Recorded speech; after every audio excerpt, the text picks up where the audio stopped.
aucune circonstance, douloureuse soit-elle, ne peut ébranler mon existence. Aussi vrai que Dieu est mon Dieu, si cela m'arrive, c'est que quelque part il le permet. Je ne veux pas ici faire allusion à une situation désagréable qui est causée par le fruit d'une désobéissance. Non. Je dis, nous sommes dans une situation où nous sommes bien avec Dieu. Nous ne sommes pas en relation conflictuelle avec l'Éternel. Tout est bien, c'est comme Job, il vivait bien, il faisait des bons actes, il posait des actes merveilleux que Dieu avait même appréciés. Mais pendant l'intensité de notre communion avec Dieu, lorsque notre intimité est au bout fixe, un drame tombe sur le chemin de notre existence, nous devons, pour mieux gérer cette douleur, rendre grâce à Dieu. Vous savez, lorsque nous rendons grâce à Dieu en pleurant, parce qu'il y a quelque chose de désagréable qui nous a affectés, nous confirmons notre confiance en Dieu. C'est comme si vous dites, Seigneur, rien ne peut retenir la confiance que j'ai. Ce n'est pas ma douleur qui peut enlever d'un seul iota la splendeur de ta divinité. C'est pas ça qui peut éteindre la flamme de ma foi. En fait, c'est une déclaration de confiance qu'on renouvelle à Dieu. Et là, le Seigneur nous permet de traverser joyeusement notre vie. Et c'est ça qui fait la différence entre ceux qui appartiennent à Dieu et ceux qui n'appartiennent pas à Dieu. Il suffit de voir la réaction des deux personnes, l'une qui est chrétienne et qui vit sa vie chrétienne, et l'autre qui ne l'est pas.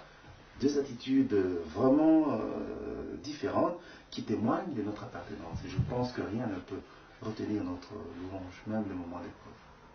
Parce qu'il y a certaines choses qui nous arrivent dans notre vie, puisque nous avons commis un péché. Et c'est la conséquence même du péché. Et en ce moment-là, il n'y a aucune raison de louer Dieu par rapport à ce que nous sommes en train de traverser. C'est vrai, Jean-Claude, que je fais allusion ici à des moments où nous ne sommes pas en conflit avec Dieu. C'est-à-dire, notre relation avec le Seigneur est très très bonne. Et quelque chose de désagréable nous arrive. Mais attendez, lorsque dans votre conscience, vous reconnaissez que vous avez quelque part péché, et que les douleurs ou les épreuves ou disons les conséquences de votre péché vous poursuivent, ne dites pas Seigneur merci pour ce qui m'arrive. Non. Vous n'avez vraiment pas intérêt à louer le Seigneur pour des effets, des conséquences désagréables de votre péché. Humiliez-vous, demandez pardon à Dieu et faites un nouveau départ avec le Seigneur. Ça n'a rien à voir. C'est autre chose. Donc quelqu'un qui est en train de subir des remontrances qui sont les effets pervers de son péché, il le met sur sa tête. Il n'impute pas ça à une quelconque épreuve qui vient de Dieu. Mais je parle plutôt des moments d'épreuve qui nous arrivent lorsque nous sommes en paix avec le Seigneur, nous sommes en communion parfaite avec l'Esprit de Dieu, et le témoignage de Dieu en nous est encore beaucoup plus positif.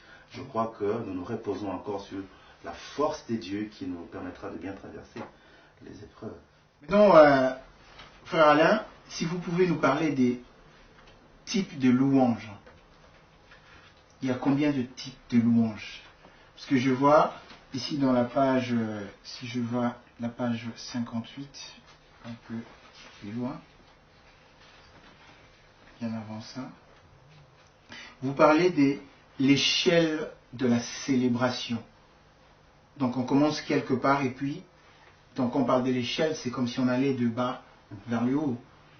Oui, je pense que dans la célébration, nous faisons une évolution, nous montons.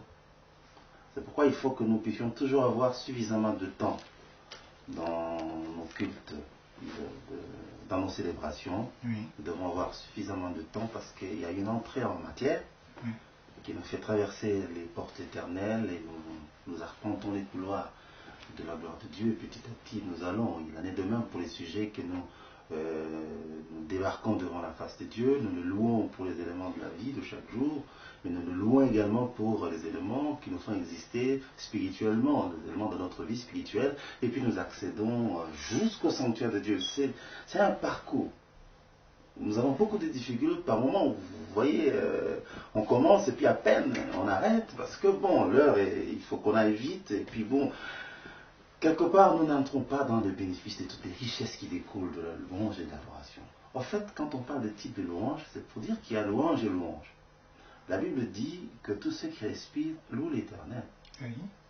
Mais entre-temps, la Bible dit la louange sied au juste.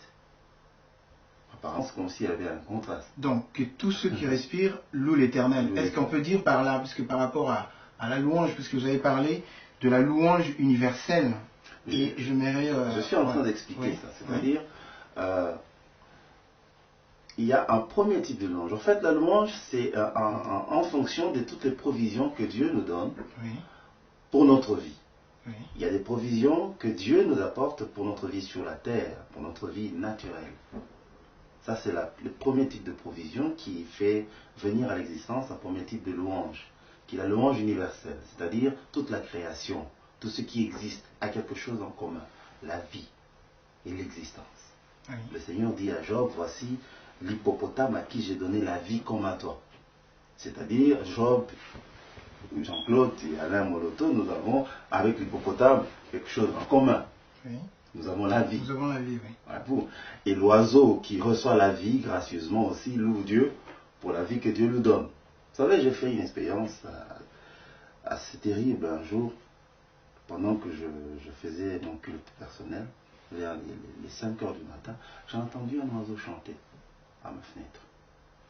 Il chantait, c'était un chant d'oiseau, et puis après, l'esprit de louange m'a ouvert les oreilles et j'ai perçu des mots clairs de louange qui sortaient de la bouche de cet oiseau, qui disait de façon que je ne peux plus, dont je ne peux plus bien me souvenir, mais il disait clairement à Dieu, je te remercie.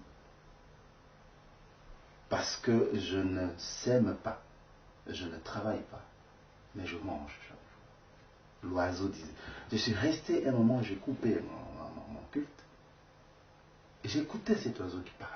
Et puis à un moment donné, c'était le chant normal qui est redevenu. Moi j'ai dit non, il y a quelque chose qui se passe ici. Et c'est là que le Seigneur a commencé à m'expliquer qu'il nous attend au-delà de la louange de toute la création. Vous savez, lorsque vous lisez le psaume 148, la Bible dit que tout ce qui respire, les cieux, les montagnes, les anges, tous les êtres, même les monstres, tout ce qui est sous l'eau, tout ce qui est sous la terre. Même ceux qui disent qu'ils ne connaissent pas notre Dieu. Même les païens. Tout ce qui existe, tout ce qui respire, tout ce qui vit, doit louer le Seigneur. Ça, c'est une louange universelle. Il n'y a pas de sélection dans cette. Tout le monde, toute chose est inclus dans cette louange. Dieu ne fait exception de personne. C'est un ordre universel et je pense que la création obéit à cette louange. Vous savez, le jour où le Seigneur entrait à Jérusalem et qu'à un moment donné, les gens étaient en train de chanter Hosanna au fils de David, les Juifs ont commencé à dire, mais attends, il faut qu'ils arrêtent, dites-leur de se taire. Le Seigneur a dit, s'ils se taisent, et puis je demanderai aux pierres de m'acclamer, de louer. En fait, les pierres pourraient louer, parce que les cieux louent, l'étendue loue. Le Seigneur dit, ce n'est pas un langage inaudible. C'est clair et net, Dieu perçoit la louange de tout ce qui respire. Ça, c'est le premier type de louange qui se passe au premier palier de l'existence, c'est-à-dire la vie sous le soleil. Mais l'entrée en scène de Christ dans l'histoire de l'humanité nous a apporté quelque chose d'assez exceptionnel. Il apporte la réalité du royaume de Dieu. La réalité du royaume de Dieu qui veut dire qu'il y a une naissance spirituelle qui nous est accordée à cause du fait que nous passons par la croix et nous croyons au message du salut. Et il y a une vie spirituelle que nous sommes censés mener. Le Seigneur dit dans sa parole que l'homme ne vivra pas seulement de pain, mais de toute parole qui sort de la bouche de l'Éternel. C'est-à-dire qu'il y a le pain de la boulangerie pour nous aider à manger, à ne pas mourir de faim sur la terre, mais il y a aussi le pain de l'Esprit, qui est la parole de Dieu qui nous aide à croître spirituellement jusqu'à atteindre la stature parfaite du Christ. C'est-à-dire qu'il y a comme deux vies, une vie naturelle et une vie surnaturelle. Voyez-vous? Ça, c'est une deuxième dimension. Ça, c'est le deuxième type de louange, c'est la louange des rachetés. C'est-à-dire, ce n'est pas un hippopotame qui va louer Dieu comme un racheté, mais rien d'abord à voir avec le salut. Lorsque vous voyez un païen louer Dieu, laissez-le louer à sa façon. Il répond à un ordre universel. Mais ça n'a rien à voir avec la louange des rachetés qui devient un sacrifice. Là, on peut lire dans le livre d'Hébreux au chapitre 13, verset 15, où le Seigneur parle des fruits des lèvres qui confessent le nom de Jésus. Vous savez, il y a des réalités que nous... Aujourd'hui, j'ai l'impression que beaucoup de chrétiens sont assez distraits par rapport à la réalité spirituelle de notre vie en tant que chrétien. Nous devons, de la même façon, nous devons rendre grâce à Dieu pour les éléments de notre vie de chaque jour. Parce que lorsque nous mangeons, lorsque nous nous marions, lorsque nous avons des enfants, lorsque nous trouvons un travail, lorsque nous sommes bénis, lorsque nos finances marchent bien, lorsque nous sommes en bonne santé, nous avons le devoir, même moi je dirais l'obligation de louer le Seigneur, de remercier le Seigneur. Mais lorsque nous le faisons, nous ne faisons pas quelque chose d'extraordinaire, parce que les lionceaux louent Dieu aussi, la Bible le dit, à cause du fait que Dieu s'occupe de lui. Toutes les créatures louent Dieu, c'est-à-dire nous ne faisons rien d'extraordinaire, parce que tout ce qui vit le fait. Mais seulement, le Seigneur nous attend ailleurs. Israël, quand ils étaient en Égypte, ils n'ont pas entonné les cantiques de racheter.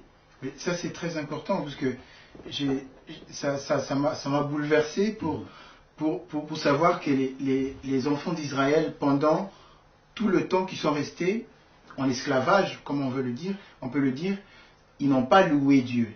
Ils n'ont pas loué. Mais quand ils ont quitté l'Égypte pour aller vers la terre promise, c'est là qu'ils ont loué Dieu. Quand ils ont traversé la mer, c'est comme notre identification au baptême par les eaux, c'est-à-dire à la nouvelle naissance qui nous fait accéder à une autre vie.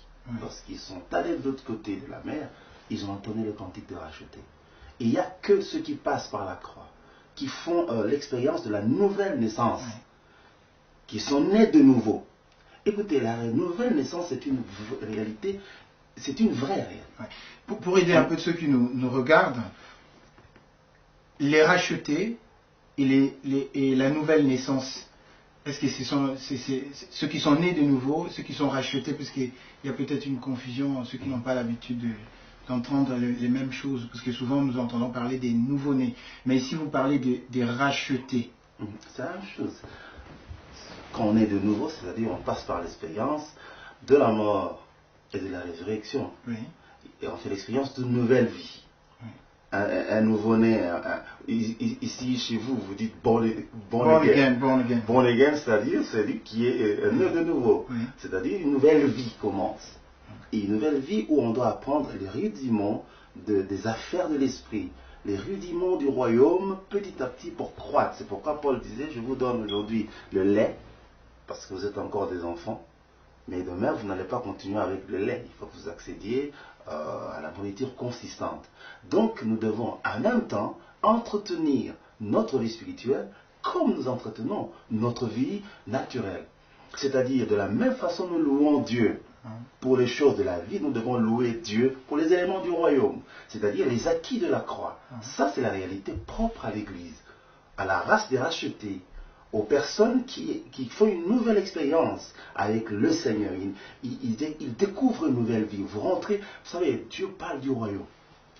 Aujourd'hui, nous sommes en train d'être un peu distraits par rapport à ce que le Seigneur dit. Il dit, cherchez premièrement le royaume. Il sait pourquoi il dit, cherchez premièrement le royaume. Et le reste vous sera donné. Aujourd'hui, nous cherchons le reste. Le royaume n'est plus tellement notre affaire. Moi, je pense que l'Église doit revenir au message de la croix, revenir au royaume. Lorsqu'il s'est présenté devant Pilate, le Seigneur a dit, mon royaume n'est pas de ce monde. Si mon royaume était de ce monde, il serait venu me défendre. Mais je n'appartiens pas à cette génération. Cela a troublé Pilate. Je pense que ça, c'est notre langage. Maintenant, lorsque nous accédons à cette réalité spirituelle, lorsque nous louons Dieu pour les éléments de la croix, qui sont l'émanation de notre appartenance à Jésus, parce que le grand héritage qui nous est donné, c'est le nom de Jésus. Lorsque nous célébrons Dieu à cause du nom de Jésus, à cause de ce qu'il a fait pour nous sur la croix, à cause des acquis du royaume que Christ nous accorde, cette louange devient un sacrifice. Parce qu'elle confesse la grandeur du nom de Jésus. C'est ce qui est dit dans la Bible. La Bible parle de sacrifices, des louanges qui confessent le nom de Jésus. C'est-à-dire les fruits de nos lèvres, les fruits des lèvres. Dans l'Ingal, on peut dire maloba. Dans mon nom, on a dit, monene na komona Jésus-Christ.